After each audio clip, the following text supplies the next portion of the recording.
Mesdames, Mesdemoiselles, Messieurs, bonjour. Merci d'être là, toujours à nous accompagner. Et nous-mêmes, nous vous accompagnons régulièrement tout au long de la semaine. Et là, c'est les 2 derniers jours donc, de la semaine pour ma part.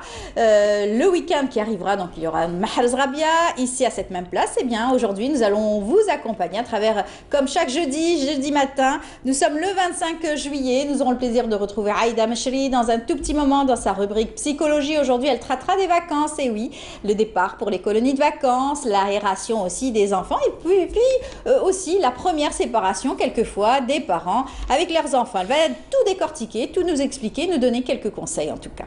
Et puis on aura aussi à parler d'une très belle exposition qui se déroule en ce moment même au Palais de la Culture. C'est le pays du soleil levant qui nous invite à une exposition photographique. D'ailleurs, nous aurons l'attaché culturel de l'ambassade du Japon qui sera parmi nous pour nous parler donc de cette participation à travers donc des œuvres photographiques d'artistes japonais. Et puis nous resterons dans bien sûr les arts appliqués avec aussi une artiste peintre qui expose aussi au Bastion 23 beaucoup d'activités culturelles et surtout à travers les arts et bien entendu la peinture. Elle viendra nous parler de son univers pictural sur notre plateau. Et puis les bacheliers, on en parle également puisqu'il y aura donc chaque année il y a un nombre important, hein, j'espère en tout cas, de jeunes qui ont décroché leur bac, le fameux sésame, pour pouvoir aller faire des études supérieures au niveau des universités. Ben, en tout cas, les parents sont très fiers, très contents de pouvoir encourager et voir évoluer leur progéniture. Nous allons en parler surtout avec ces jeunes qui ont eu leur fameux sésame. Ils seront là sur notre plateau pour en parler en détail. Et puis, nous allons également parler d'activités culturelles et surtout sportives, beaucoup plus sportive cette fois-ci, avec le club de tennis de Rouiba qui est un club très très riche et surtout très riche en activités, avec plusieurs sessions qu'ils organisent. Là, on va parler du programme vacances, mais aussi les préparatifs pour leur club, et bien entendu à un tournoi qui va se dérouler en septembre. Ils seront là pour nous parler bien sûr de ces préparatifs et un gros plan s'imposera pour parler de ce club. Voilà, c'est tout le programme qu'on a choisi pour vous. J'espère que vous allez apprécier et puis restez avec nous jusqu'à 9h30. On vous laisse tout de suite en compagnie de Mina Habed comme d'habitude pour la météo.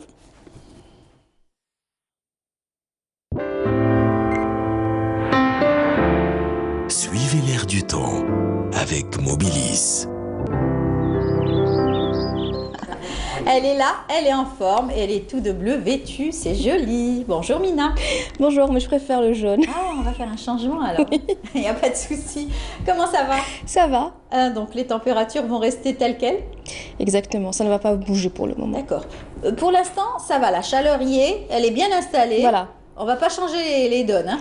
Pour le moment. Très bien. J'espère que ça va rester comme ça. J'espère qu'il n'y aura pas ce souffle chaud. Ça risque d'arriver. Parce qu'on a un taux quand même d'humidité très important au niveau du centre. Oui. Et ça, c'est difficile à supporter. Très difficile. Ça dépasse les 70, les 80%. Hein. L'atmosphère est moite. C'est lourd. Bon, on vous écoute quand même. Merci. On ne va pas y échapper. Exactement. Aux températures, pas à vous. Hein. Rassurez-vous. Je suis rassurée. Merci beaucoup, mesdames, mesdemoiselles, messieurs, bonjour et très bon réveil. Eh bien, cette début de matinée, on entra un petit peu de brume sur les côtes de l'ouest et du centre et puis le ciel restera bien sûr dégagé la journée. On entra un ciel voilé à partir de cet après-midi sur les régions intérieures et les Aurès avec un petit peu de pluie vers l'intérieur ouest et centre. Sur la partie sud, eh bien, ça sera un petit peu comme hier, un ciel voilé parfois nuageux avec quelques orages, un petit peu de pluie parfois assez marquée, notamment vers l'extrême sud et le sud-ouest. Un ciel dégagé sur le Sahara central et le Sahara oriental. Les températures de cet après-midi, eh bien, le mercure restera plutôt en hausse, hein, notamment du côté de Tizi Ouzou avec 42 degrés. On notera 38 degrés à Sétif, 40 à Guelma, 32 degrés à Annaba, 33 degrés à Alger, 32 à Oran, 36 à Tlemcen sur la partie sud. On notera 41 degrés à Gardaya, Béchar, 43, Hassim Saoudi-Lizi et enfin 46 degrés, ce sera la maximale du côté d'Adarar. On passe tout de suite à l'Europe. On notera un ciel plutôt couvert à Bucarest, Varsovie, et puis dégagé à Paris, Bordeaux, Marseille, Berne, côté Mercure. Eh bien, les températures seront en hausse, notamment en région parisienne, avec un maximum de 42 degrés du côté de Paris. On montera jusqu'à 35 degrés à Bordeaux, 33 degrés à Marseille, 35 à Berne, 34 degrés à Berlin, Prague, 32 à Budapest, 29 à Bucarest et enfin 37 degrés à Rome. Place tout de suite à l'éphéméride. Et puis pour plus d'informations, le site de Météo Algérie reste à votre entière disposition. Les 3 w.météo.dz. Très bonne matinée et à tout à l'heure midi. Suivez l'air du temps avec Mobilis. Voilà, et puis on a vu les températures grimpent aussi en Europe. Hein. Ils sont pas mieux lotis, on va dire. Hein. Du tout. Canicule. Canicule, à Paris. Lourdeur également, étouffante. C'est un climat sec. Voilà, c'est un climat sec, difficile à supporter partout. Ça va être très difficile pour eux. Exactement. Ça va être très difficile pour tout le monde. Donc hydratez-vous bien, protégez-vous. Voilà. Encore une fois, on répète, les crèmes solaires aussi pour les enfants, les personnes âgées, faites attention, surveillez-les, donnez-leur à boire régulièrement, hydratez-vous sans arrêt, puisque c'est permis, tant mieux. Voilà, vous avez tout dit. Voilà, tout à fait. On aura l'occasion de vous retrouver à midi. Et 19h. En attendant, bon courage. Merci. Voilà. On va vous laisser écouter, repartir en musique avec un maître du Charbi. C'est donc Abdelkader Chao. On se retrouve juste après.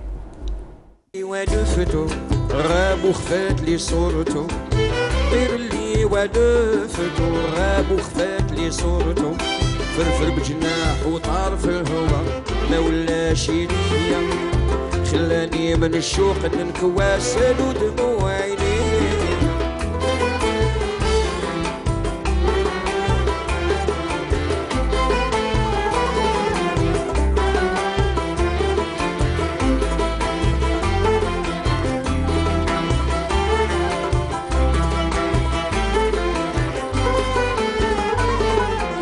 ما بقى لي في زماني نسمع صوته والنغايمه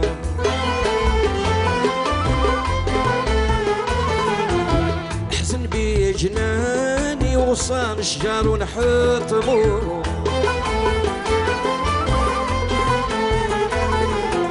ما بقى لي في زماني اسمع صوته ونغيمو يزن بيه جنابني شجار ونحطمو يا من يعمل جميل فيا يبريني عامته يا من يعمل جميل فيا يبريني عامته طير لي ونزلو غاب وخفات لي صورته اللي ولفته غاب وخفات لي صورته فرفر بجناح وطار في الهوا لا ولا شي ليا خلاني من الشوق ننكواسل دموع عيني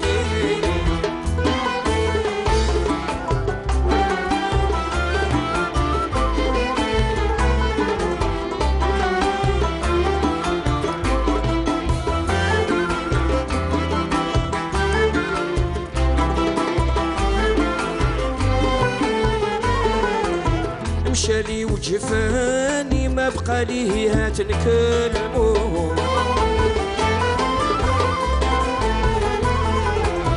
انكرني وخلاني وقلبي للهم سلمو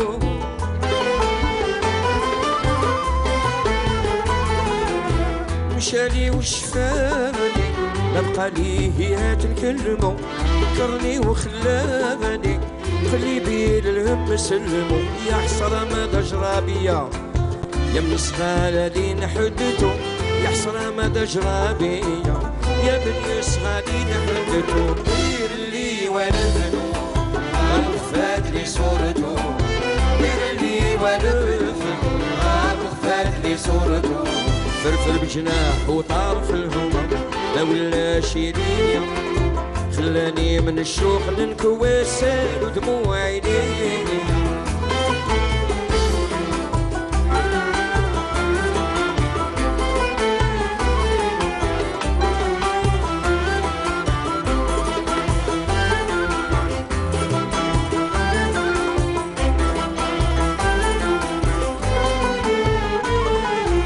سلو دموع عياني وبصاري يا خي نعظمو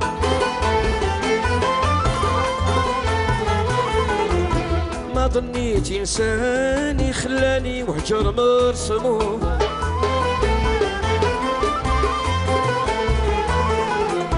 سالوا دموع عياني وبصالي يا خينا عظمو ما ظنيت ينساني خلاني واجر مرسمو تركني ولا رفع عليا واش يبري لي كيدو تركني ولا رفع عليا اش يبري لي كيدو دير لي ونفدو وفات لي صورتو دير لي ونفدو وفات لي صورتو فرفر بجناح وطار في الهضا ما ولاش ليا خلاني من الشوق ننكواسل ودموع عيني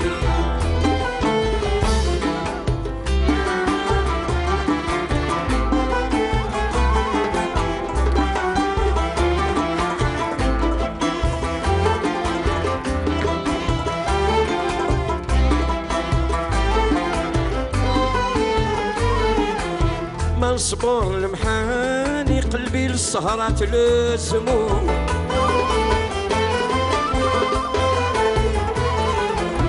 خلا جسمي فاني والنوم يا ناس يحرمو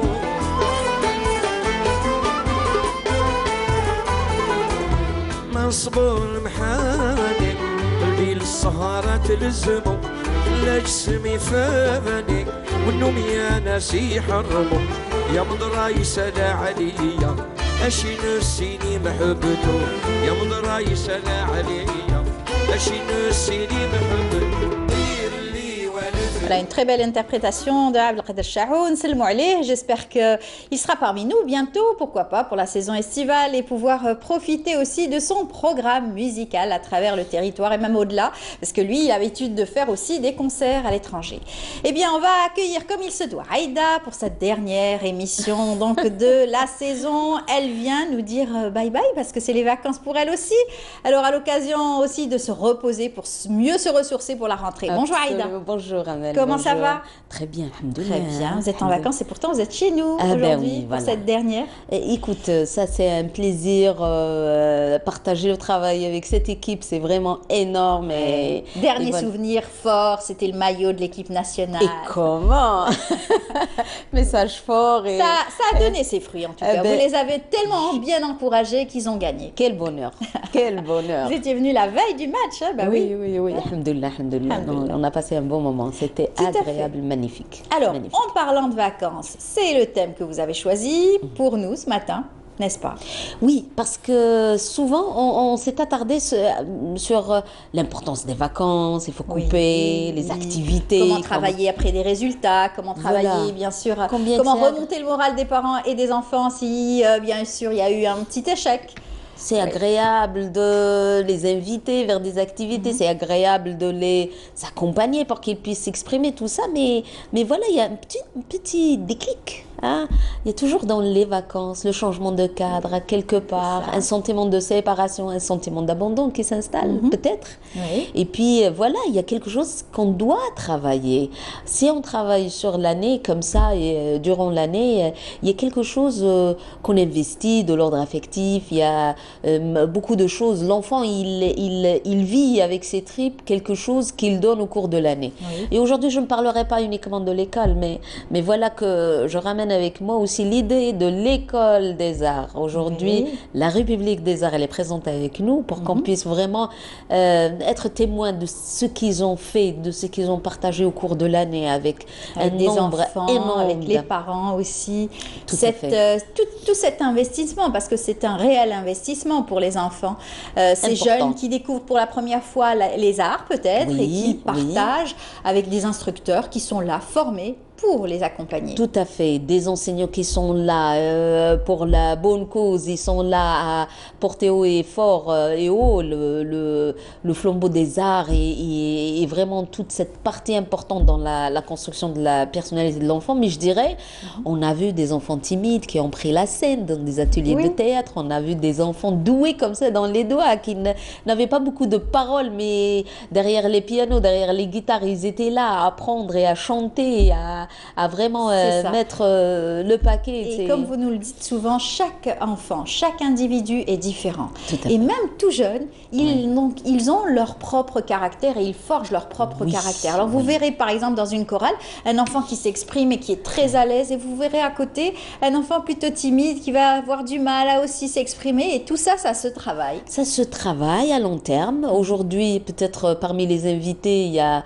un club de tennis là où l'activité ça. physique elle est présente. On va en Je parler tiens tout à l'heure. à les saluer, mais aussi les arts et cette discipline. Moi, il me semble que ça devient très important, primordial pour pouvoir vraiment inculquer à nos enfants cette culture, leur transmettre les outils pour qu'ils puissent vraiment chanter, dire les choses autrement. L'art, ce n'est pas que prendre stylo et feuille pour pouvoir dire les Dessiner, choses, mais c'est métaphorer les choses, c'est vraiment rêver, c'est vraiment ouvrir des parenthèses. Aujourd'hui, la République des Arts, cet atelier-là où on peut retrouver des profs extraordinaires, Voilà. les profs de Des théâtre, enfants de dessin. qui font donc Oui, des dessins, oui. des natures mortes, et qui sont accompagnés par des enseignants. Tout à fait. Je salue Bardadi Abdelrahman, Mounial Elhammer, Ilyas Saïd Tahar aussi derrière le piano, Ali Naous, Mohamed Mehanek, Ibrahim Badou et toute cette belle équipe de professionnels qui accompagnent les enfants. Ils sont guidés par l'artiste Michel Ektaben. Moi, je dirais que il a construit avec ses idées, avec sa force, avec le C'est peu très de beau moyens. ce que fait cette petite fille. Mais c'est extraordinaire, il faut les très voir dans joli. l'œuvre.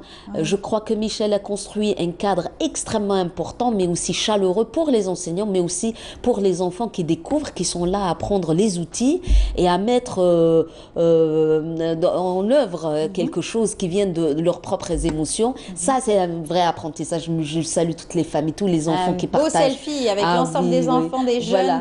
tous ceux qui fréquentent cette école. C'est Oui, cela mais ça c'est énorme. Moi, il me semble travailler le lien, mais aussi travailler les séparations avec des fêtes comme ça, c'est un travail énorme parce que c'est comme ça qu'on construit aussi une génération d'enfants qui peuvent nous offrir à leur tour quelque chose qui pourra nous donner la force et la joie pour qu'on puisse avancer et, Tout à fait. et J'espère que vous allez contaminer comme ça beaucoup de communes et Oui. qui pourraient faire ce genre de choses ou peut-être qui ont des activités pareilles mais qui sont pas visibles, on les connaît pas. Il faudrait qu'ils nous écrivent, qu'ils nous envoient, on vient de les voir ou carrément qu'on montre leurs activités à travers des photos, des vidéos. Ça serait formidable. Ben, je suis contente parce que pour la simple raison que ces gens ils sont là dans les coulisses, ils travaillent doucement.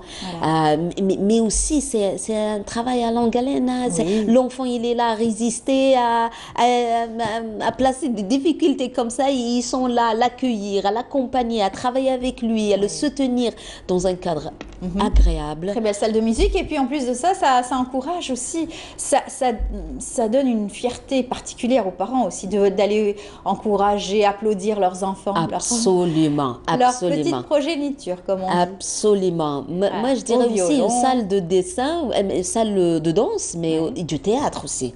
Parmi les disciplines aussi très importantes, c'est la scène, là où l'enfant, il découvre, il partage, il est là à vivre la scène et à partager. Ça, ce n'est pas rien du tout. Exactement. Dans un petit patelin comme ça, je dirais la ville de Rouibala, il faut vraiment soutenir ces gens, il faut vraiment les encourager. Et puis voilà, encourager les mamans, les papas qui sont là, mais aussi je tiens à saluer Michel pour tout l'effort qu'il fait avec tous ses enfants. Et puis les petits bombins, hein, la Neila, Zina, parmi ces enfants qui sont là, très riches. Voilà. Et aussi, Et je ça, salue les parents. Ils vont pas s'arrêter durant les vacances. Il y a tout un programme riche, moi je dirais même s'il s'arrête pour quelques jours comme ça, mais c'est la construction de nouveaux groupes pour, selon c'est vraiment septembre, mais ils travaillent depuis plusieurs années, depuis 2017. Il y a des enfants auxquels donc ce club et cet esprit de vacances va leur manquer. Hein, Ben, c'est ce sûr. qui m'a plu est Ce probablement... rendez-vous habituel qu'ils ont Oui, l'habitude d'aller oui. donc Moi, faire. ce que je souligne, c'est un peu l'engagement sur l'année. Il n'y a pas d'absence. Il est là n'importe quel jour, même pendant les fêtes ils sont là. Ils sont là pendant les périodes de vacances scolaires d'hiver et de printemps. Ils partagent énormément d'activités. Moi, je dirais s'inscrire aussi à long terme comme ça c'est extraordinaire. Oui. Parce que si on a quelque chose à dire, c'est à quel point on peut vraiment donner à l'art, mais aussi donner un cadre qui est stable pour qu'il puisse protéger les parents, pour qu'ils puissent protéger les enfants, pour qu'ils puissent être rassurés, ils sont en confiance, ils peuvent donner à leur tour d'eux-mêmes et puis contribuer dans ce Et tournant. ça va faire découvrir des vocations pour ces jeunes enfants. Peut-être le théâtre, vous êtes toujours très pour le théâtre, parce que c'est une forme d'expression qui va aider l'enfant à communiquer un peu plus avec les autres. Moi, j'ai peut-être rayer la timidité un peu. Oui, avoir cette présence et puis cette force de pouvoir dire les choses avec force. Et face puis, à un public, c'est très tout à important. fait, mais gérer aussi la violence, gérer cette agressivité que les enfants vivent. Il y a des fois où, pour prendre place, pour prendre parole, pour gérer le regard des autres, pour vraiment tisser les liens avec les autres, c'est tout un travail énorme. Et avoir le cadre, les gens patients pour le faire, moi je tiens à le souligner parce que ça, c'est pas donné à tout le monde. Ça, c'est vraiment, il faut chercher les personnes ressources qui ont l'art de le transmettre aux petits-enfants et d'être au soin de leur capacité et de leur rythme. Ça, c'est extraordinaire. C'est vrai. Et puis aussi avoir la rigueur. C'est en même temps être cool, souple comme ça, les accueillir, mais avoir aussi la force de dire non, stop, là, il faut pas. Et placer le cadre, ça, je crois que c'est énorme. Voilà, ça c'est un exemple donc de vacances et de programmes de vacances. Il y a aussi donc ces colonies de vacances. Chaque année, il y a donc le ministère de la Jeunesse qui organise donc des colonies de vacances. Les enfants du Sud qui viennent vers le Nord, des enfants aussi du Nord qui se déplacent vers une autre wilaya. Et ça va créer aussi des liens forts, que ce soit pour les enfants, pour les parents, les encadreurs aussi, ça leur fait des vacances, des souvenirs. Nous en avons une en coulisses, c'est Faiza Wadi qui a fait pendant des années des colonies de vacances. Elle était donc parmi les instructeurs. C'est extraordinaire, mais je vais te dire quelque chose. Travailler le lien et réfléchir à rentrer chez soi et après la séparation, c'est chose. Mais disons qu'il y a des enfants aussi qui sont perdus. Ils ne partent pas avec de la joie. C'est une séparation des parents. Ils sont là collés. Quelquefois, c'est la première fois qu'ils quittent le foyer. Le cocon familial. Et c'est compliqué pour eux. Donc, comment vraiment faire? Il faut faire attention. C'est les enfants, ils sont là. On ne peut pas comme ça les basculer vers des longues périodes de la maison, des périodes de vacances. Il faut juste être attentif à écouter leurs émotions. Probablement qu'il faut les soutenir, il faut les écouter. Probablement qu'ils ont besoin de comprendre un tout petit peu le contexte dans lequel ils vont vivre quelques jours. Donc, leur donner un temps d'adaptation. Un temps d'adaptation, mais aussi les préparer avant. Ça veut dire que les projeter aussi avec l'idée elle-même. Dès qu'on a le projet, il faut probablement les mettre déjà dedans pour qu'ils puissent vraiment rêver, réfléchir, parler de leurs inquiétudes, parler de ce qui peut leur manquer, mais ce qu'ils peuvent faire aussi comme activité, réfléchir ensemble. Ça permet à l'enfant de travailler un tout petit peu ce côté chagrin, ce côté séparation, là où il va retrouver un autre cadre, là où il va retrouver probablement un autre cadre familial, pas forcément les colonies de vacances, mais partir chez les cousins, cousines, chez les grands-parents souvent. C'est vrai. Oui, et je pense très fort aux familles recomposées, là où les papas reprennent, qui s'est remarié, il a d'autres enfants, là où l'enfant... Ils reprennent les enfants durant les vacances. Pendant les vacances, là où ils peuvent vivre beaucoup de choses. Donc, il me semble que ça sert absolument à rien de zapper cette petite partie comme ça et de négliger et de ne pas vraiment investir cette partie qui est extrêmement importante. C'est ça. Alors, cette période-ci, quand on parle de colonies de vacances, cette période de transition, là, quand on quitte la famille, la maman, le papa, et on va pour la première fois en vacances avec un groupe qu'on ne connaît pas forcément. C'est des enfants qu'on va connaître, qu'on va apprendre à connaître, avec des règles aussi, parce qu'il y a des instructeurs. Il y a donc une prise en charge psychologique pour ces enfants qui peuvent être tristes ou qui est donc des blues, des coups de blues? Des coups de blues, je dirais ils vont somatiser un tout petit peu, les petits bobos comme ça, les petits chagrins. Oui. Pourquoi pas l'énurésie, hein, un petit pépé au lit Oui. comme ça le soir sans qu'on le veuille. Devant les copains un et petit- copines, hein, c'est pas évident. hein. Mais voilà qu'on peut aussi inviter les gens à voir les choses doucement, entre parenthèses, pour leur dire que c'est pas rien du tout, hein, par tristesse, un petit cauchemar la nuit, quelque chose là où ils ont vécu des émotions fortes, hein, avec la mer, peut-être la montagne, quelque chose.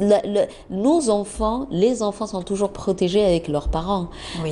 On ouvre un tout petit peu vers l'extérieur, ils vont découvrir beaucoup de choses, C'est vrai. y compris aussi la force de l'autre. C'est ça. Parce que souvent, il faut vraiment prendre place, il faut chanter avec eux, il faut revenir en arrière, savoir leur offrir, ne pas dire les choses. Oui. Et cet aller-retour comme ça, cet échange, n'est pas rien du tout. C'est vraiment beaucoup d'efforts.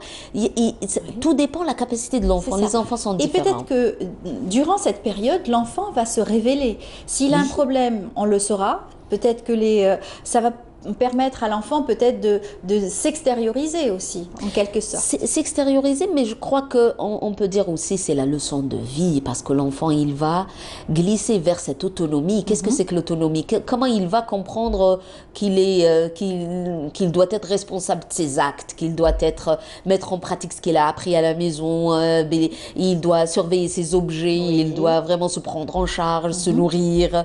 Comment on le fait si on ne le balance pas vers des petites expériences comme ça, bien sûr, suivant le rythme et l'âge de l'enfant, C'est ça, dans respecter des une durée. règles, apprendre aussi Voilà. à aussi respecter l'autorité des plus grands. Oui, Parce que les parents, quelquefois, ils ont pas peut-être peur des parents, ils sont gâtés chez eux, ils obéissent pas automatiquement, rapidement, quelquefois. Absolument, absolument. Et ça leur permet de découvrir un autre cadre familial, là où ça peut être mieux, ça peut être moins, mais aussi faire la comparaison et découvrir.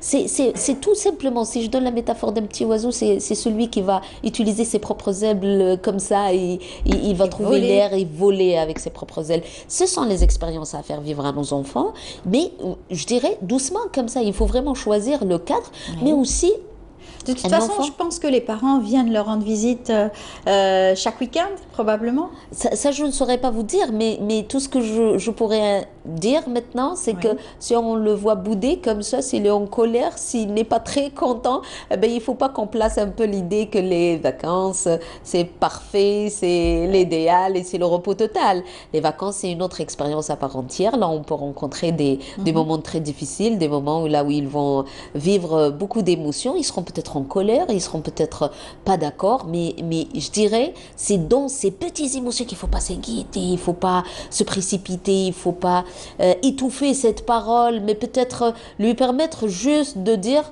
oui, je n'aime pas la marâtre, je n'aime pas le beau-père, je n'aime pas cette personne. Il a le droit de ne pas aimer, il a le droit de dire les choses, il a le droit de ne pas être d'accord, même si le paysage est paradisiaque, il s'est Bien parfait, bien adapté, mais lui, il n'aime pas parce que c'est pas son genre, il n'accepte pas. Oui, lui permettre de dire ça, ne pas le culpabiliser, mais l'inviter à vivre les choses avec les moyens des parents, avec le contexte qu'il existe. Et là, et on c'est a parlé comme ça. des enfants, mais les adolescents, c'est tout autre chose. Hein. Il tire un peu plus voilà. fort. Ils tirent un peu plus fort, c'est plus compliqué, les sentiments sont entremêlés, entre bien sûr des souvenirs de vacances aussi, avec des copains, des copines, et ça aussi, c'est une autre paire de manches. Oui, parce qu'ils s'attachent rapidement, ils sont aussi dans une autre dynamique. Vous savez très bien que les adolescents, c'est le groupe, c'est la relation avec l'autre, c'est l'image ça. du corps, c'est les habits, C'est c'est la l'image du corps, tout à tendance, fait. beaucoup de choses. Et s'ils jouent ça sur une carte, comme ça, sur une table, ils ne gagnent pas à tous les coups. Et souvent, ils commencent par les parents, les personnes proches, pour leur prouver qu'ils sont là, imposer mots, phrases, règles de vie. Ils sont là à réclamer plus de veille la nuit, plus de jeux, plus de sorties, plus d'argent probablement, plus d'objets, de cadeaux. Ils sont là à réclamer. Mais c'est ça la force des ados. Hein. C'est qu'est-ce que ça veut dire aussi un adolescent qui est là derrière les murs, il réclame rien, il obéit, il ne dit pas le petit mot. Et puis on voit beaucoup beaucoup aussi de déplacements. Il y a beaucoup donc de nos ressortissants établis à l'étranger qui viennent chez leur famille en vacances. Ils viennent avec leurs enfants. Et ces enfants-là vont découvrir d'autres amitiés, vont créer des liens, vont se retrouver et vont repartir avec peut-être des pleurs et du chagrin. C'est comme ça que ça se passe. C'est ça les vacances. Même s'il y a des chamailleries comme ça entre garçons, filles, entre les membres de la famille, c'est les belles histoires. Moi, je dirais... Ils vont écrire des lettres après, ils vont s'appeler, ils vont garder des souvenirs. C'est ça les vacances. Quel bel souvenir. Moi, je dirais c'est ça le bonheur de la vie. C'est de leur offrir un tout petit peu cette joie de pouvoir vraiment vivre ces émotions, mais aussi accompagner tous les professeurs. Déjà, vous pleurez, voilà, rapidement, voilà. Voilà, rapidement, comme ça, par émotion. Je dirais c'est fort.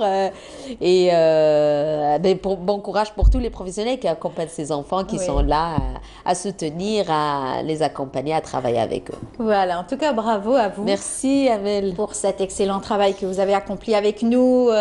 Tous les jeudis, vous étiez présente pour, encore une fois, donner des conseils aux parents, surtout, à certaines difficultés, certains traumatismes aussi, et tous les thèmes que vous avez développés avec nous durant cette année.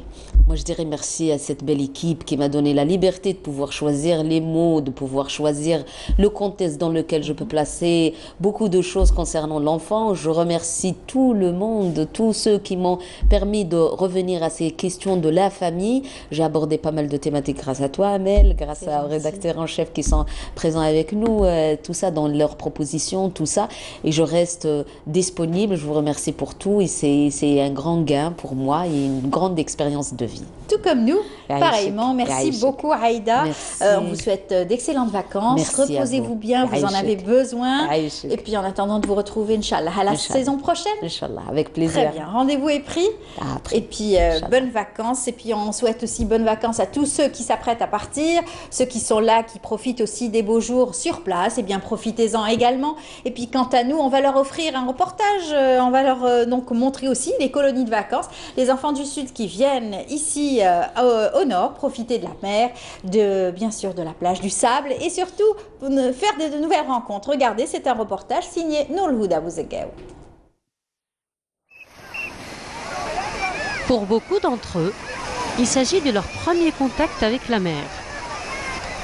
D'autres n'ont pas la capacité de la voir. D'autres encore n'ont pas la capacité d'entendre le son de ces vagues. Et pourtant, leur bonheur est indescriptible. جينا من بسكرة عمري 12 سنة والحية منيحة في البيت طور كسبان نروحوا البحر العشوة نروحوا نحوسوا وقاعدين في الليل سهرة. أنا عجبنا الجو هنا بياطو عايشين آلات والله الشيوخ متاعنا مصلين فينا ثاني طولة فوق. جيت للمخيم الصيفي. شنو هما النشاطات اللي تقوم فيهم في المخيم الصيفي؟ في الليل عندنا سهرة الصباح كل صباح نروحوا للبحر. في عمرك إكرام؟ 9 سنوات. منين جيتي إكرام؟ من المغير. صح. إكرام احكي لي كيفاش راكي تجوزي النشاطات اللي راكي ديري فيهم، البرنامج تاعك مع المنشطين تاعك كيفاش راكي تجوزي فيهم هنايا كي جيتي للعاصمة؟ والنشطة تاعي تنوضني الصباح، تغسل لي وجهي وتلبس لي، تعاوني ديما واقفة معايا. Vous l'aurez compris, c'est dans le cadre des actions du ministère de la Solidarité en vue de faire profiter les enfants du sud du pays des bienfaits de l'été au littoral algérien que des colonies de vacances sont programmées en plusieurs sessions de 12 jours. Le programme est varié, donc il y avait des préparatifs bien sûr, on avait des réunions au niveau de la villa de la DAS d'Alger pour préparer les bus, les fournisseurs, le centre d'accueil, c'est-à-dire l'école, la laiterie, l'alimentation, l'hygiène, tout ça a été préparé bien avant, suite à beaucoup de réunions, de coordination et d'orientation de Madame la directrice de l'action sociale. Et là, les enfants sont venus et dès le début, c'est-à-dire le programme tous les jours, c'est des baignades le matin de 9h à 1h après. Et les après-midi, c'est des sorties au niveau de la wilaya pour visiter la wilaya d'Alger. Les animateurs sont des jeunes entièrement dévoués pour la cause des enfants. Ce sont des jeunes formés pour la prise en charge des enfants, particulièrement ceux qui présentent un handicap particulier. غير ينوضوا دراري يحطوا مباشرة يكونوا هناك تجمع قبل ما يدخلوا يشربوا قهوة بعد ما يستقهواو يديروا بتيت انيماسيون ومن بعد يجوا البحر نجيبوهم دائما ديكابلاج لي زانيماتور يكونوا اون بلاس شادين لاكورد مخصصين تكون مساحة صغيرة برك وين يعوموا الدراري باش ما يكونش هناك حالة غارق ولا بعد ما يطلعوا لو كون يجوزوا مباشرة الفطور يتناولوا الوجبة تاع الغداء ومن بعد يروحوا يديروا لاسياست تاعهم مور لاسياست عندنا دي سورتي شاك جور عندنا سورتي احنا لوبجيكتيف تاعنا سيكون ندو دراري لي بلاص اللي يسمعوا بهم باللي كاين في الجي عندك جاردان دي سي مونيمون متحف المجاهد صابلات لاكاسبا دالجي والعلاقة تاعي بولاتي هي علاقة اب بابنه انا هذو راني نشوف فيهم ولاتي والبليزير واللي راني نديه من عندهم باه نعلمهم وباه نوريهم وباه نقريهم وتعلموا الاخلاق من عندنا هذاك هو كلش احنا عندنا هنايا وراهم عايشين معنا بالبيان راهم يتبحروا راهم ياكلوا مليح راهم يشربوا راهم بيان كاينه ولا ما كاين كاين جابر انا اصلا الطفل هذا حبيته بزاف حبيته شغل انا الحاجه الاولى على جال يا ربي هو جونتي مربي نرقدوا كيف نصلوا كيف نعوموا كيف خلاك شغل الانسان توالفيه معاك toujours معاك سما تحبيه بالسيف عليك. Pour cette session, honneur à la ville de Biskra qui a été accueillie par l'une des colonies de vacances, à savoir l'école des enfants sourds-muets de Louiba. Une centaine d'enfants sont venus accompagnés de leur animatrice. أوليائهم داروا ثقة كبيرة فينا يعني على بالهم بلي راهم في بلاصة مضمونة ما يخصهم والو مع المشرفين يعني واقفين كما ذو الإعاقة الذهنية تكفلت بهم أنايا وكما ذو الإعاقة السمعية والبصرية قاموا المشرفين بتقسيمهم. D'autres villes du Sud bénéficieront aussi de d'autres centres de colonies de vacances à travers d'autres sessions, et ce jusqu'au 10 août. Alors, en tout cas, les enfants s'en donnent à cœur joie, ils s'amusent comme des fous et ça va leur faire donc des souvenirs magnifiques. Bon courage à eux. On va parler donc activités culturelles aussi avec les arts plastiques, avec une très belle exposition du pays des soleils levants comme je l'ai dit tout à l'heure. Le Japon est à l'honneur au Palais de la Culture à travers une très belle exposition de gravures et photographies. Avec nous, Madame Yuri Utino, bonjour. Bonjour. Bienvenue parmi nous. Merci, je vous remercie d'être... Alors, vous êtes la 3e secrétaire chargée des affaires culturelles au niveau de l'ambassade du Japon ici en Algérie. On a eu donc à chaque fois l'occasion de travailler avec vous pour parler donc de culture japonaise ici en Algérie. Vous nous faites découvrir tout ce qu'il y a de plus beau dans votre culture japonaise. Merci pour la présentation. Aujourd'hui, je suis venue pour présenter l'exposition de gravures japonaises qui est encore actuellement au Palais de la Culture. Ce sont des expositions qui présentent des œuvres de gravure dans les années 1970. C'est une période qui marque le développement de l'art contemporain au Japon. Au Japon, tout à fait. Oui, alors c'est vrai que la période des années 60 était une période aussi très importante à travers le monde. Vient après les années 70, ça a été aussi une année, ça a été donc les années assez charnières pour voir la modernisation, les changements, les grands changements aussi de toutes les nations et en particulier le Japon. Oui, et aussi sur le côté culturel, en 1957, le gouvernement japonais a inauguré à Tokyo l'exposition biennale internationale de gravure, qui est caractéristique une de ces politiques culturelles de l'après-guerre. Oui. Et c'était lors de la 6e édition de cette biennale en 1968. L'artiste japonais qui s'appelle Tetsuya Noda a reçu un grand prix international pour son œuvre qui transforme les portraits photographiques de sa famille en impressions. Et c'était cette œuvre qui a donné un grand impact sur le monde le regard artistique à travers le monde. Parce que c'est vrai que dans les années 70, l'art s'est démocratisé. Il y a eu donc beaucoup d'artistes contemporains qui ont fait leur chemin à travers les arts et se sont exprimés d'une autre façon, différemment des années précédentes. Oui, tout à fait. Donc c'est une exposition qui se concentre vraiment à cette époque-là. Exactement. Alors on va voir en images cette belle exposition puisque notre journaliste Yazid Mahieddine l'a filmée pour nous. On y va à travers cette visite et on se retrouve juste après. Des œuvres de photographie datant des années 70, témoignant d'un mouvement artistique japonais contemporain, Tsuya Noda, lauréat du prix international de la Biennale de Tokyo, nous ouvre son album famille, un style minimaliste, colorant, un Auguste divan. Sataiso Saito, un autre photographe de talent qui a réussi à explorer les perspectives de la lumière. D'autres artistes ont investi les nouvelles tendances de cet art contemporain. C'est plutôt les gravures modernes. 1970, il y a certains changements de façon de présenter la gravure, avec des matériels, avec l'objet, surtout on utilise des photographes pour montrer ce genre de gravure. On présente au total 14 artistes japonais, avec au total une cinquantaine d'œuvres différentes. Donc j'espère que tous les visiteurs peuvent apprécier l'évolution de gravure japonaise. La Fondation Japon nous invite aussi à découvrir ces belles œuvres de gravure. Michio Kano, ce passionné de la poésie de Rimbaud, capte notre intérêt avec cette belle allégorie tout en bleu.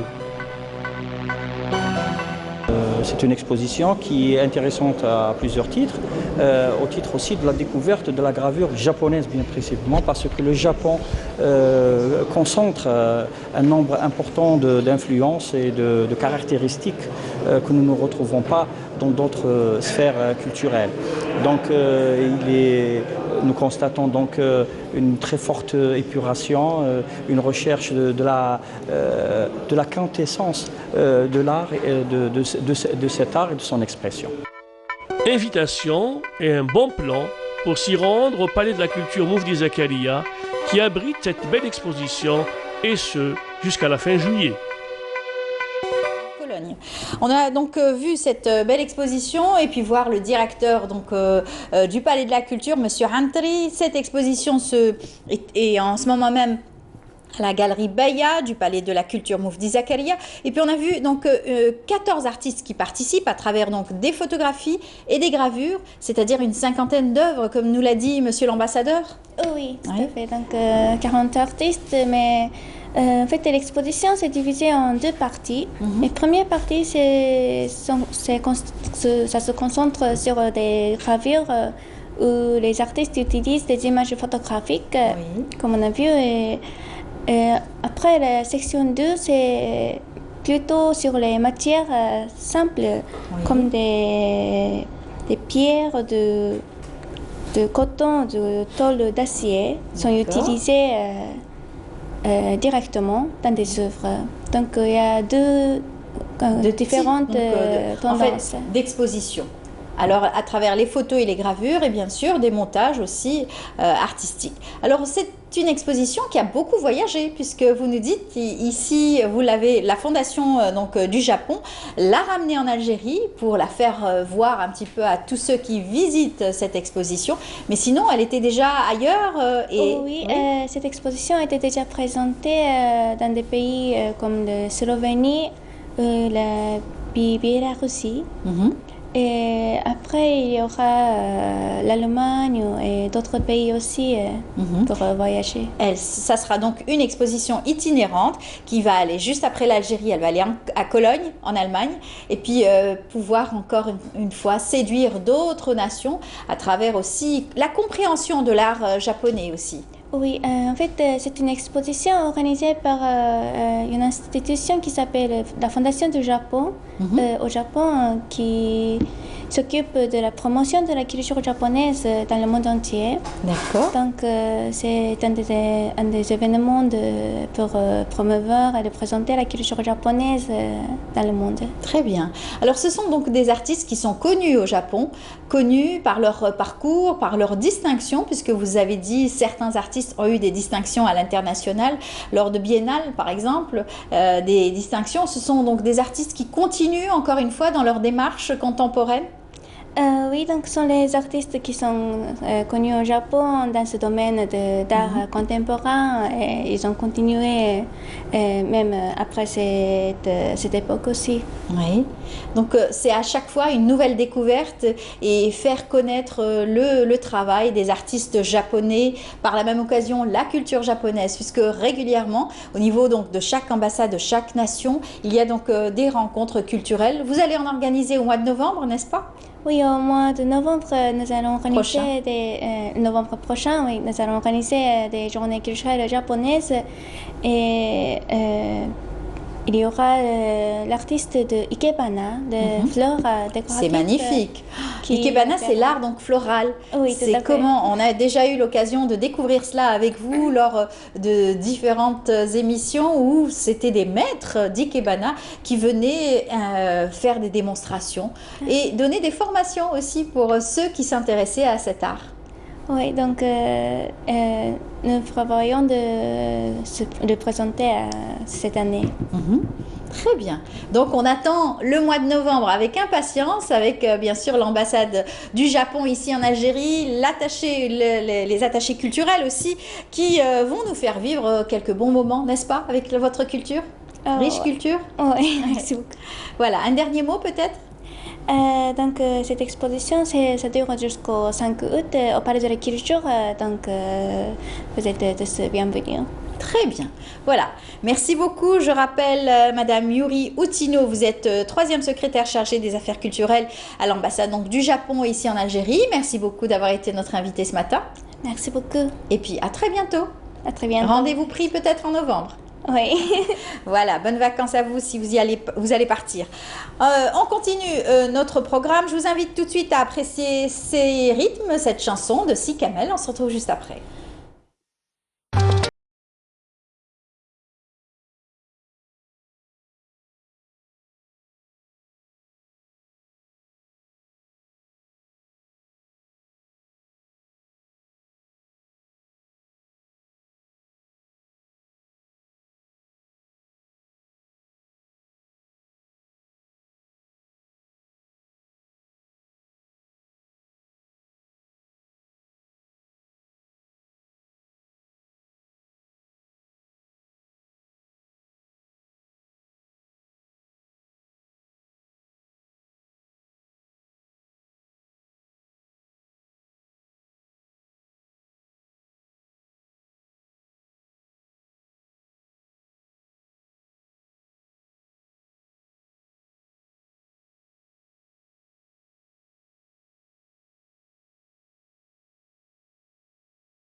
De Si Kamel qui a donc qui était venu nous présenter son tout dernier clip il n'y a pas très longtemps dans Bonjour d'Algérie. Là, on va parler donc de bacheliers. Nous en avons parlé cette semaine. On a reçu donc des bacheliers avec des moyennes extraordinaires. En tout cas, bravo à tous ces bacheliers qui ont pu travailler toute une année, qui ont eu leur bac. On félicite et les parents et surtout ces jeunes lycéens qui ont décroché leur bac.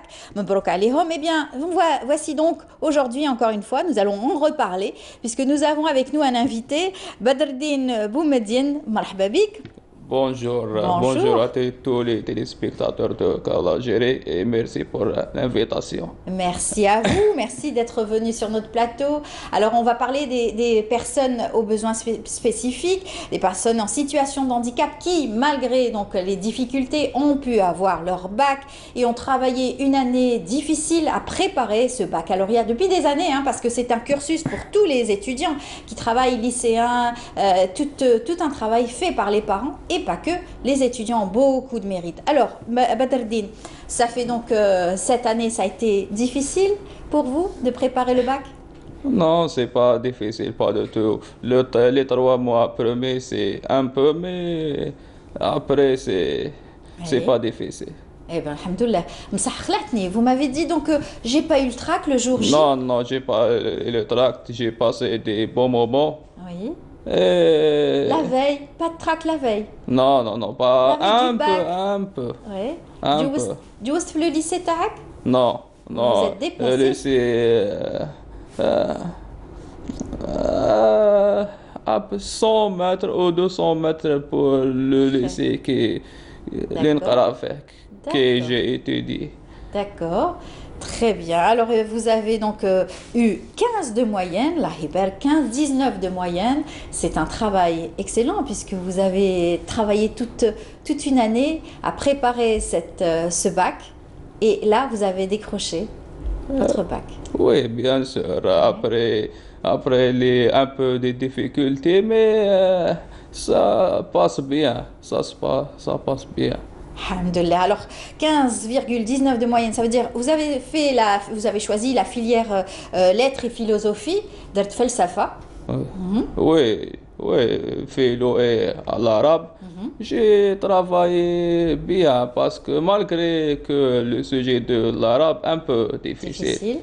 Mais j'ai travaillé quand même. Alors, les difficultés, justement, on en parle chaque année. C'est vrai que tous les élèves prennent des cours, peut-être durant le cursus. Pour philosophie, je ne sais pas comment ça se passe. Est-ce aussi on prend des cours de philosophie? Pour vous, ça a été difficile de trouver des cours, des sujets surtout? Non, pour l'arabe, j'ai fait des études, des cours.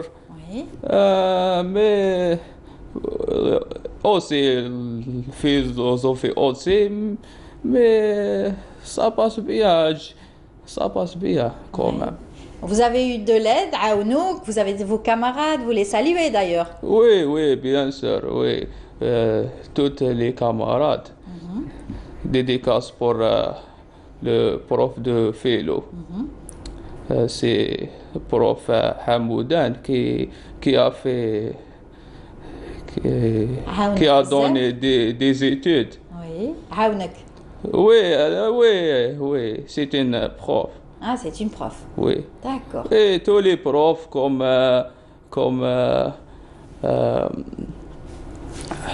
prof Titbert, prof de l'arabe, et prof Géli, prof de anglais, et monsieur le directeur de Tariq Ben Ziyad, monsieur Brahim Al-Arachi, qui a donné tous les moyens pour la réussite, pour votre réussite, pour votre réussite. Et mes parents, bien sûr, c'est le premier. Mon père et ma mère. Beaucoup de mérite et qui sont très fiers de vous aujourd'hui. Vous êtes avec nous dans l'émission, on parle de votre moyenne, on parle aussi de votre cursus. Tout au long de ces années, vous avez travaillé dur, doublement. La veille, comment ça s'est passé la veille? La veille plutôt des résultats, là. J'arrive aux résultats. Compte inquiet, stressé? Oui, un peu stressé, un peu stressé, mais quand même. Je connais la première fois la nouvelle. C'est l'administration de lycée Tariq Ben Ziyad de Berraqi. Oui. Au Farhouk, toute la famille était contente. Oui, toute la famille était contente. Moi, je suis quoi. Bien sûr. J'étais content. Oui. Et toute la famille. Oui. Alors on va voir ensemble un reportage justement pour parler un petit peu des bacheliers, tous ceux qui ont travaillé dur pour obtenir leur baccalauréat. On invite donc les téléspectateurs à suivre ce sujet signé Nesrine Ben Saïdi qui nous invite surtout à parler des inscriptions. On va en parler juste après avec Badardine. Les jeunes bacheliers viennent de franchir pour la première fois le seuil de la porte de l'université. Tous devront faire l'ultime choix, celui de s'inscrire dans l'une des spécialités qu'offrent les différentes universités à travers tout le territoire national, et ce via le site électronique du ministère de l'Enseignement supérieur et de la Recherche scientifique. L'étudiant pourra consulter le site suivant, orientation-esi.dz. Premièrement, il faut que l'étudiant ait son relevé de notes où il y a son code secret qui lui donne l'accès à la plateforme. À ce moment-là, il devra valider ses données. Il trouvera 4 choix disponibles selon la moyenne qu'il a obtenue. La période des préinscriptions du 22 au 24 juillet sera suivie par celle de la confirmation des préinscriptions du 25 au 26 juillet, puis au traitement des vœux, et ce du 27 juillet au 3 août. Et enfin, à la proclamation des résultats des affectations le 3 août 2019. La dernière phase, qui s'étendra du 2 au 8 septembre, concernera les inscriptions définitives et les dossiers des œuvres universitaires. Je suis ici pour m'inscrire et aussi pour trouver de l'aide. Il y a des personnes qualifiées pour orienter les étudiants et leur fournir les informations nécessaires. Je me suis inscrit, j'ai eu 4 choix selon la moyenne obtenue. J'ai été bien orientée, on m'a beaucoup aidé pour l'opération des préinscriptions. Je veux faire des études en droit, car c'est une filière qui a beaucoup de postes d'emploi. Pour rappel, lors de la rentrée universitaire 2018-2019, plus de 265 000 nouveaux étudiants avaient rejoint les bancs de l'université. Leur nombre pourrait dépasser les 300 000 à l'occasion de la nouvelle rentrée universitaire 2019-2020. En tout cas, bon courage pour ces inscriptions. Et Badardine aussi s'est déjà inscrit déjà. Il nous a dit qu'il avait fait son choix. Alors, le choix n'tarak? Oui, j'ai choisi le sciences islamiques. Oui, Sharia. Oui. Oui, ça y est, c'est les inscriptions. Oui. Le papa. Oui, j'ai parti avec mon père. Oui. Et j'ai choisi sciences islamiques. Et donc là, vous allez prochainement, Inch'Allah, rentrer à l'université avec d'autres camarades. C'est une nouvelle vie aussi qui s'apprête, que vous apprêtez à vivre? Oui, bien sûr. La fac, c'est pas comme le lycée. C'est autre chose quand même. Exactement, ça va être une nouvelle vie pour vous, un cursus universitaire avec de nouveaux camarades, des personnes aussi qui vont probablement vous aider, je l'espère, à faire un bon cursus universitaire. Oui, même les choses, elles ont changé, bien sûr. Oui, bien sûr. Bien sûr. Quelles sont les difficultés que vous avez rencontrées durant votre formation ? Est-ce qu'on peut justement dire ce qui va, ce qui a été facile pour vous, ce qui a été difficile pour pouvoir aider d'autres personnes? Non, la première fois que j'ai entré au lycée, c'est un peu difficile. Parce que le lycée, c'est pas comme c'est pas comme l'école de l'Achor, de l'Isave. Voilà. Le lycée, c'est autre chose, autre prof, la mentalité différente. Toutes les choses que... Oui, parce que vous étiez dans un cadre plutôt où tous les enfants étaient venus pour un handicap particulier. Donc c'était à l'Achor, l'école de l'Achor. Mais au lycée, vous êtes parti dans un lycée où il y avait donc des enfants valides, des personnes plutôt des jeunes valides et d'autres moins. C'est ça? Oui, bien sûr, mais après, c'est normal, c'est... Vous vous êtes adapté Oui. avec beaucoup de courage et surtout une volonté de réussir. Oui, bien sûr. Alors, vous allez donc, vous vous êtes inscrit, vous allez donc retrouver les bancs universitaires, le banc universitaire à la rentrée, Inch'Allah. Alors, quel message vous donnez à tous ceux qui vous regardent ce matin? Je dis que la volonté, il faut la volonté. Oui. Il faut la volonté parce que la volonté que les gens qui réussissent. Oui. C'est très important de pouvoir avoir cette volonté pour pouvoir réussir, avoir des diplômes, continuer aussi à aller de l'avant dans la vie et faire un métier. Alors vous, votre métier, vous voudriez faire plus tard? Prof de charia ou imam. Voilà, Inch'Allah. En tout cas, c'est tout ce qu'on peut vous souhaiter. Bon courage à vous. Et vous aviez une dédicace aussi. Oui, dédicace. Dédicace pour ma mère et mon père. Ils sont en coulisses. Et toute la famille boumedienne. Dédicace pour monsieur le directeur Brahim Al-Arachi qui donnait tous les moyens pour j'ai réussi. Et toute l'administration de lycée Tariq Ben Ziyad. Et tous les profs comme prof Hamoudan de philo, professeur Chiradi de français, prof Gili de anglais de l'école, prof Titbert et l'administration. Et vous avez oublié personne. Et vos camarades? Et vos camarades comme Hakim, Rami, Adel, Mustafa, tous les camarades. En tout cas, mabrouk alik, encore une fois, bravo à vous d'avoir donc eu cette moyenne surtout, 15, 19, encore une fois, bonne chance pour vos études universitaires. Oui, merci. Et à très bientôt, Inch'Allah. Merci autrefois pour l'invitation, c'est gentil. Merci, je rappelle Badreddine Boumediene, vous êtes donc le bachelier qui a pu obtenir son baccalauréat et qui encore une fois va rejoindre les bancs d'université. À très bientôt. Bonne chance. Eh bien, on va continuer notre émission. Je vous invite à suivre ce reportage signé Lami Abed Bouda. On va parler d'art à présent avec gros plan sur la fonderie d'art et on se retrouve juste après. Entre la fonderie d'art et Semir Hamitouche, c'est une histoire de passion. La fonderie d'art est le procédé de formage d'œuvres d'art à partir de pièces originales et rares. De grands-parents bijoutiers et un père artisan fondeur qui lui ont permis de connaître les ficelles du métier. C'est le métier de mes ancêtres. C'est pour ça que ça m'a inspiré autant que quand j'étais enfant. كي نجوز لي فاكونس نروح للكامبينغ ولا نجي لاتيليي نجي نشوف ça me passionne de rien du tout d'un robinet de rien du tout on fait des objets هكذايا d'art. L'une des premières étapes consiste à prendre l'empreinte de l'objet grâce à un moulage au sable. Ensuite, dans un four spécial, on fait fondre à une température précise le métal ou l'alliage choisi, qu'on mettra dans des moules, ce qu'on appelle dans le jargon des fondeurs la coulée. Une pièce.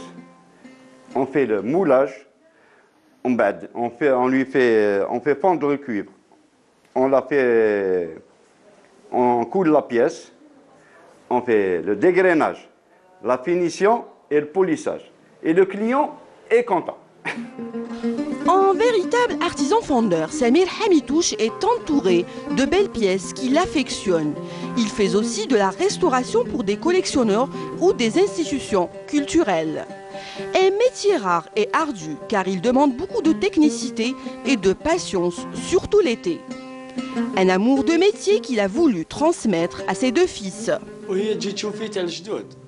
Métier de mes grands-parents. Mon père aimait ce métier car son père et son grand-père le pratiquaient.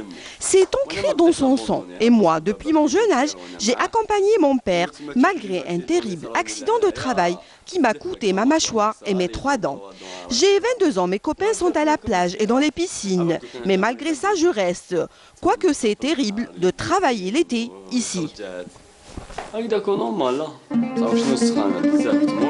Des poignées et entrées de serrure des meubles reproduites dans les moindres détails, mais aussi des heurtoirs de porte, des chandeliers, des lustres et des décors. Tout y est. Un véritable art né au début du 19e siècle et qui continue de nous charmer grâce à la compétence de nos artisans. Chapeau bas, l'artiste. Voilà, de retour sur le plateau, on va parler justement du savoir-faire de nos artistes et surtout de ces expositions qui foisonnent un petit peu partout. Et heureusement que nous avons donc là aujourd'hui les artistes qui s'expriment et grâce à donc des galeries d'art qui peuvent donc auxquelles ils peuvent donc prendre part. Eh bien, avec nous, Madame Mouniazienne, bonjour. Bonjour. Comment ça va? Ça va, alhamdoulilah. Marhaba bik. Alors, je commençais à faire connaissance aussi avec votre passion et surtout avec tout ce que vous faites dans la vie parce que vous êtes artiste à temps perdu. C'est une passion qui vous dévore, on va dire, puisque vous peignez depuis toute jeune, c'est cela? Oui, j'ai toujours peint et voilà. Là, je me retrouve autodidacte et si je me trouve plus dans la spécialité, quoi. Oui. J'ai trouvé, je crois, ma voie. Oui. Parce que je fais le cheval. Oui. Donc, c'est ça. C'est la liberté. Ouais. C'est la liberté, la force. Et pourtant, vous venez d'un métier où, bon, on parle de vacances aussi, on parle d'évasion, on parle de tourisme, beaucoup plus. Vous avez une formation assez, on va dire, académique dans le domaine donc, du tourisme. Oui, je suis technicienne supérieure, spécialité agence de voyage. Et là, vous gérez en ce moment une agence. Je n'ai pas encore, je ne suis pas active pour le moment. Mais voilà, c'est mon objectif. Puis, ça ne vous empêche pas en tout cas de rêver à travers des couleurs, à travers des formes et des traits. Exactement, surtout que je vise aussi le tourisme culturel pour faire mieux voyager mon art et celui des autres artistes, pourquoi pas, pour exporter l'art algérien, peu connu dans le monde. Voilà. Vous connaissez justement l'art algérien, nos artistes algériens connus, contemporains et aussi les plus anciens? Surtout pour donner chance aux nouveaux, parce que les anciens, ceux qui ont déjà eu une place sur la scène considérable, donc n'ont pas besoin de se faire connaître. Oui. Là, c'est pour mieux faire connaître ceux qui ne sont pas connus, justement. Exactement. Et là, en ce moment, c'est le Bastion 23 qui vous accueille à travers cette belle exposition consacrée aux chevaux, donc les équidés. Oui, il n'y a que le cheval ici. Hein. Que le cheval. Vous n'allez voir que ça. Et pourquoi le cheval cette fois-ci? Un bel animal. Ah oui, l'ami de l'homme. Un fidèle ami de l'homme. Oui, le seul accompagnateur de l'homme depuis des millénaires, depuis la préhistoire. Exactement. Oui. Pourquoi ce choix? L'homme s'est toujours identifié au cheval pour sa force, sa beauté, sa puissance. L'homme a toujours... pourquoi pas on parle de mythologie. Dans la mythologie, l'homme... voulait faire corps avec cet animal justement en alliant la force physique, la force intellectuelle. Donc, l'émir Abdelkader est un bel exemple aussi, très fidèle avec ses montures qui étaient donc de fervents guerriers et qui ont accompagné le cheval barbe qui avait accompagné justement l'émir Abdelkader qui avait donc réussi à combattre le colonisateur français. Exactement, exactement. Et battre. Et d'ailleurs, la plus noble des conquêtes la plus noble est celle de l'homme quand il a cet animal fier et fougueux qui partage avec lui les fatigues de la guerre et la gloire des combats. Celle-ci par exemple, plusieurs couleurs, ça me rappelle un artiste connu mondialement. Oui. C'est un clin d'œil à Andy Warhol. Voilà. Oui. J'ai fait un clin d'œil à Andy Warhol. Il y a une pareille aussi, mais en bleu et blanc. J'ai fait un clin d'œil, un autre clin d'œil à Matisse pour ses célèbres découpages. D'accord. J'ai voulu sortir de l'ordinaire par cette manière de faire, quoi. Là, c'est un petit peu ancien. Vous avez voulu donc...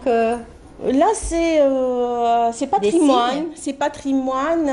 On voit la tapisserie berbère en bas, le tifinard en haut, pour exprimer mon algérianité. Voilà. Et ça ressemble un petit peu les Haouchem, le mouvement Haouchem de nos artistes aussi algériens.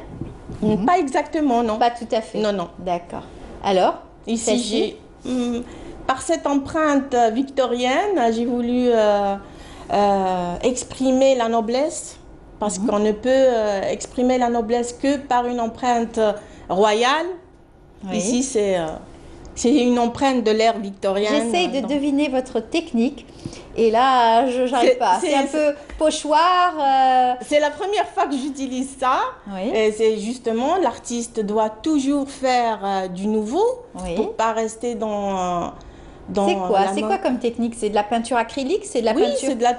c'est une peinture acrylique. Ça, c'est une aquarelle. Ça, c'est une aquarelle. Ça, c'est Hirak. Ah, oui. Et donc, il y a donc des couleurs. Oui. Beaucoup de couleurs. C'est une aquarelle. D'accord. Ça, elle exprime la maternité. C'est la seule toile qui exprime la maternité. Oui. Il y a la pouliche, là, le poulain. Oui. Celle-ci. La révérence qui exprime beaucoup de choses, j'imagine. Il y a le tifinard, il y a le poème en tifinard derrière. Ça ne peut faire qu'une seule toile. On voit là la lune qui est... les formes donc, et le travail que vous faites, donc le cheval est très difficile aussi à reproduire parce que les formes sont... Il faut donner les vraies formes. Et là, vous avez réussi à donner la vraie forme, mais tout en restant tout en couleur.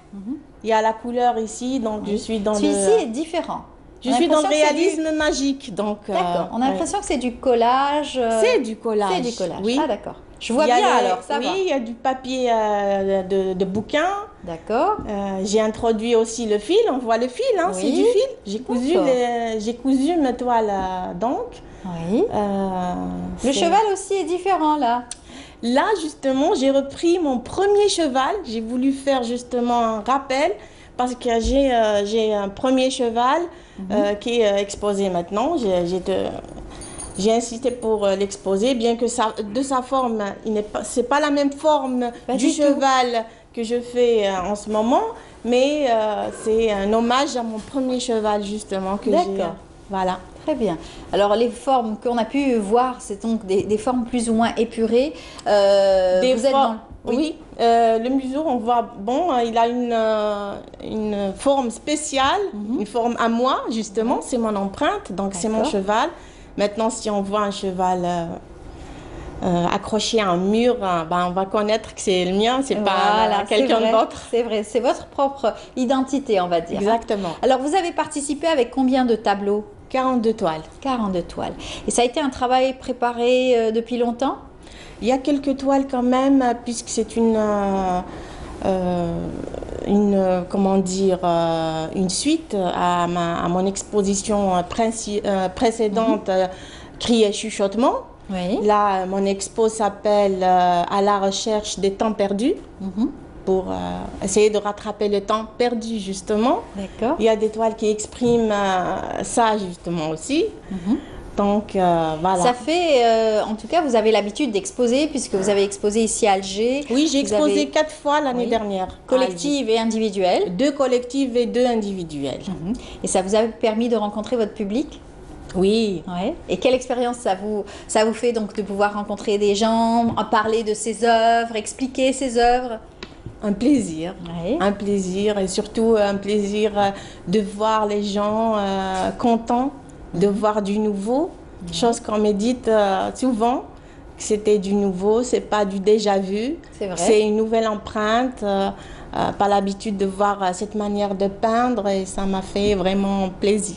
Oui, et puis c'est votre propre style. Oui. C'est justement, on reconnaît, comme vous le dites, dès qu'on verra ce tableau accroché, on saura que c'est à vous, Amel.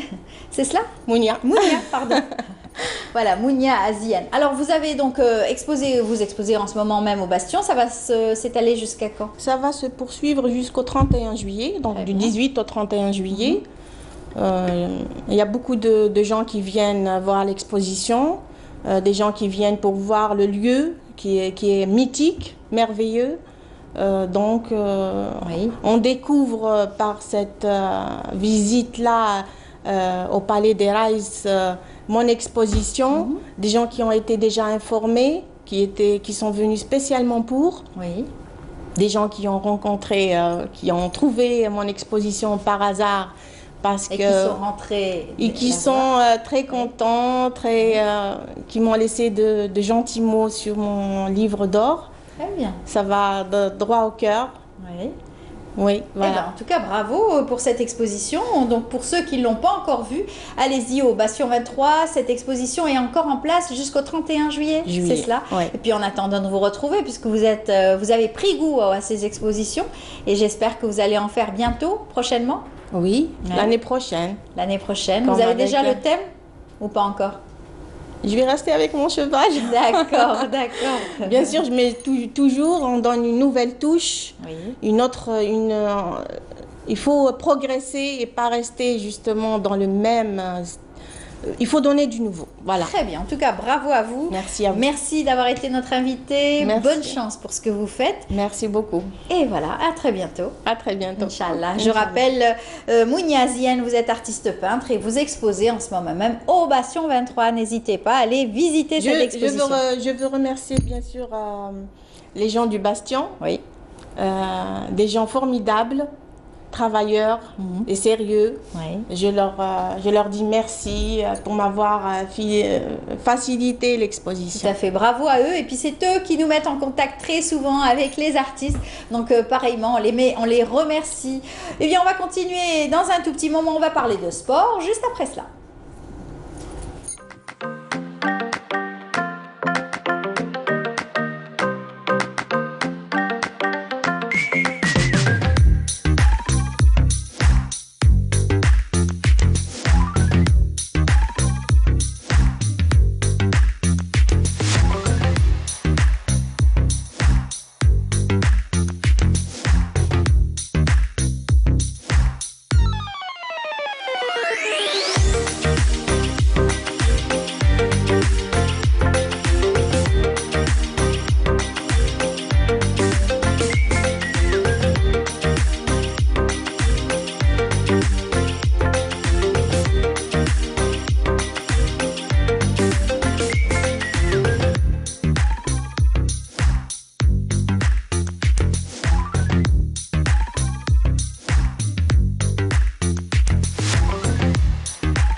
Voilà, de retour sur le plateau, on va parler sport avec nos invités, parler surtout de tennis et des préparatifs pour la rentrée pour septembre.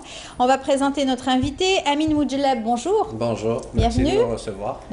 Vous êtes le président du club de tennis de Rouiba. OCR, oui. Oui, marhaba bik, on a l'occasion de vous recevoir, on a eu déjà l'occasion de vous recevoir et parler de vos différentes activités. Et je vous en remercie. Vous n'êtes pas tout seul, vous êtes venu aujourd'hui avec une graine de championne, Inch'Allah. Oui, Alors c'est Amira Boussandal, bonjour. Bonjour. Bienvenue. Moi, j'ai 7 ans. J'ai 5 ans dans le tennis. Oui, bravo à toi. Tu es venu avec ta raquette? Oui. Ouais. Et tu fais du tennis depuis que tu as... Donc, depuis 5 ans, tu fais du tennis? Non. Depuis? J'ai commencé le tennis dans mon âge 7 ans. À 7 ans, d'accord. Et puis maintenant, tu prépares déjà la rentrée, championnat? Oui. Ouais. Moi, je prépare championnat de l'Algérie. Oui. Oui, depuis que tu es dans ce club, tu as beaucoup voyagé. C'est ça? Oui. Tu es parti faire des tournois un peu partout. Oui. À Tlemcen, raconte-nous un peu. J'ai eu beaucoup de titres, comme des tournois. Tu as eu des médailles? Oui. Tu as eu des coupes? Oui. C'est bien. Dans Bijaya, dans Tlemcen, dans Oran, Badjara. Voilà, c'est de belles occasions pour les jeunes de pouvoir rencontrer d'autres adversaires, parce que c'est un jeu individuel quand même, où il faut beaucoup travailler sa sérénité surtout, et bien entendu les règles, hein, c'est très difficile. D'abord, c'est beaucoup de force mentale aussi. Beaucoup de force mentale. Il faut être vraiment fort pour tenir un match de tennis. Oui, parce qu'il se déroule parfois en plusieurs sets. Voilà. Et que vous dire, quand on voit un enfant tenir un match comme ça, et ça peut dépasser 1 heure facilement. Ouais, facilement. Et le mental est là, présent. Parfois, ça se joue au mental. Là, le physique ne suit plus, mais quand le mental est là, le tennisman en général, Voilà, l'échauffement aussi est très important. Ouais. Oui. Donc l'échauffement avant chaque match, il faut bien sûr bien se préparer. C'est ça? Ouais. Et qui c'est qui faisait du tennis chez toi? Personne dans ta famille? Il y a quelqu'un qui fait du tennis? Non. Comment tu as choisi ce sport? J'ai préféré le tennis. C'est dans ton quartier? Non. Non? C'est loin? Moi, j'habite à Boumerdes et je fais le tennis à Ruiba. C'est vous dire, la volonté, elle fait tous les jours ce trajet, avec ses parents, avec son frère, Elle est toujours là à l'heure, elle vient avant l'heure et elle part après l'heure. Donc c'est extraordinaire. En tout cas, on a une graine de championne, Inch'Allah, et pourquoi pas les encourager. Alors, qu'est-ce que vous faites justement pour donner envie à ces jeunes de pouvoir rejoindre le club, travailler, pour performer et surtout pour pouvoir réussir dans ce domaine sportif? D'abord, il y a une vie autour du tennis, c'est-à-dire on leur crée un environnement très sain, très animé. On essaie à chaque fois de les motiver, on essaie par tous les moyens, matériellement, on leur fait des sorties, on les encourage à vivre ensemble. Voilà, vous nous avez ramené le club, c'est cela? Voilà, il y a combien de terrains de tennis? 3 cours de tennis. 3 cours de tennis. Et bientôt, Inch'Allah, on va en avoir 2 supplémentaires. Vous avez une belle équipe. Oui, ça c'est l'école. Oui. Donc, vous dire, le tennis à lui tout seul ne suffit pas, il faut créer cette ambiance. Et là, sa passion pour le tennis déjà lui vient d'elle-même. Et elle lui vient aussi de l'attachement qu'elle a pour le club, que ce soit le nôtre ou un autre club. Donc, bien sûr. Ça la pousse à venir. Elle sera appelée à faire donc, des compétitions à l'étranger aussi. Oui. Inch'Allah. Alors, on la prépare d'ailleurs pour ça, c'est à partir de l'âge de 14 ans. C'est ça, des ITF qui commencent. Voilà, partout sur le territoire national déjà, et puis même à l'étranger. Voilà. Mais c'est beaucoup d'investissement pour les parents, pour les enfants aussi. C'est un dur labeur pour les parents, parce que la ramener après les cours, pour qu'elle fasse sa séance de tennis et repartir faire des kilomètres chaque jour et à chaque fois avec le sourire, ça je leur tire chapeau à ses parents. D'ailleurs, je les félicite à chaque fois et je lui dis à elle, tu es le porte-drapeau du club, parce que le courage dont tu fais preuve pour venir t'entraîner tous les jours en temps de pluie, en temps de soleil. Et durant l'année avec les examens. Avec les examens, elle ne rate aucune séance. Tu as un bon revers? Oui. Tu as travaillé ton revers? Oui. Ah, bien. Et qui c'est qui t'entraîne? Coach Ben Younes Taïeb. Très bien. Et il te regarde peut-être ce matin et il doit être fier de toi. Alors c'est beaucoup bien sûr d'entraînement, chaque jour pratiquement? Pour elle, non. Pour elle, c'est 1 jour sur 2. Parce qu'il ne faut pas trop la fatiguer, parce qu'il y a les championnats d'Algérie qui sont à nos portes. Pour les autres aussi, c'est 1 jour sur 2. Mais on aurait aimé que ça soit tous les jours, un jour de conditions physiques, un jour de technique. Mais on ne peut pas avec les études, on ne veut pas trop empiéter sur le truc des études. Et pourtant, à quel moment on découvre que, par exemple, quand vous avez des éléments brillants, vous les préparez aux compétitions et pourquoi pas à l'international? À quel moment on prend la décision? Ben, en général, ça se fait de concert avec les parents. C'est les parents qui prennent la décision, c'est pas le club. Le club prépare l'athlète au mieux de sa forme. Oui. Il prépare son club au mieux de sa forme. Il lui donne toutes ses chances de battre qui que ce soit. Mais la décision de persévérer, c'est les parents qui la prennent, c'est pas nous. Oui, parce que nous, on c'est fait un un travail tout en autre amont. travail, c'est un investissement aussi. C'est un sport qui demande beaucoup d'investissement financier aussi. Énormément d'investissement. Voilà, parce que les raquettes, les entraînements, il faut tout le temps changer. C'est un matériel qui fait très cher. Qui coûte cher, qui n'est pas toujours disponible. Non, surtout en ces temps. C'est ça. C'est pas disponible du tout. Alors, mais je vous dirais que la patience... C'est les fils à changer régulièrement chaque entraînement, c'est ça? C'est le tamis là qu'il faut changer, c'est beaucoup de choses qu'il faut... La raquette, il faut la changer souvent. Oui. Mais je vous dis, la patiente, elle prend le pas sur tout le reste. Oui. Donc, elle est très motivée. D'ailleurs, ça se voit dans ses études. Dans son regard déjà, dans son amour du sport, même du dans tennis. ses études, elle est très brillante dans ses études parce que justement, elle veut persévérer dans le tennis. Et ses parents lui ont mis comme alternative, comme condition sine qua non, les études. Tu es en quelle année? 3e année moyenne. Très bien, et ça s'est bien passé cette année? Oui. Tu as bien travaillé? Oui. Ah bah c'est bien. Donc l'année prochaine, tu as encore une année de ça va, tranquille, en attendant l'examen, c'est ça? Ouais, Inch'Allah. Alors tu vas préparer septembre, le championnat? Oui. Comment est-ce que tu te prépares?